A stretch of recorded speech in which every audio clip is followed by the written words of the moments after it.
అయితే మొత్తం మీద నిన్న కాళేశ్వరం రిపోర్టు పైన స్టే ఇవ్వాలని చెప్పేసి కేసీఆర్ తర్వాత హరీష్ రావు హైకోర్టుకి వెళ్తే హైకోర్టు స్టే విధించింది. అట్లేం కుదరదు నాయన, అట్లా పరిస్థితి ఏం లేదు. ఇప్పటికిప్పుడు చర్యలు ఏం తీసుకుంటలేరు కదా వాళ్ళు.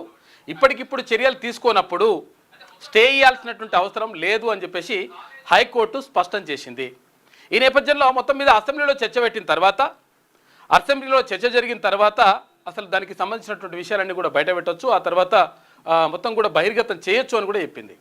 అయితే అప్పటి వరకు మీరు ఒకవేళ పబ్లిక్ డొమైన్లో ఎక్కడైనా పెట్టుంటే మాత్రం దాన్ని తీసేయండి అని చెప్పేసి కూడా హైకోర్టు స్పష్టం చేసింది.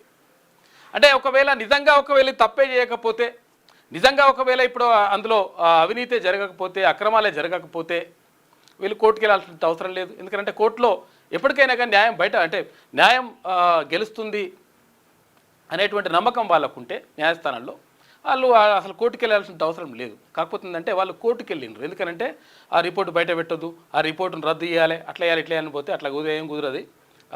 నడవని కథ. అసెంబ్లీలో పెట్టి చర్చ జరిగిన తర్వాత అసలు యాక్చువల్గా కోర్టు కూడా దాంట్లో జోక్యం చేసుకోవడానికి వీల్లేదనేటువంటి మాటను కూడా హైకోర్టు స్పష్టం చేసింది. ఈ నేపథ్యంలో మొత్తం మీద అక్కడ మాజీ ముఖ్యమంత్రి కేసీఆర్ తర్వాత మంత్రిగా ఉన్నటువంటి, అప్పుడు నీటిపారుదల శాఖ మంత్రిగా ఉన్నటువంటి హరీష్ రావుకు ఎదురు దెబ్బ తగిలింది ఇక్కడ హైకోర్టులో. ఇక మరోవైపు ఇక్కడ చాలా విషయాలు ఉన్నాయి. ఇక్కడ కూకట్పల్లిలో బాలిక హత్యకు సంబంధించినటువంటి మిస్టరీగా మారిందని చెప్పేసి మనము చర్చించుకున్నాం నిన్న మొన్న కూడా అంతా కూడా.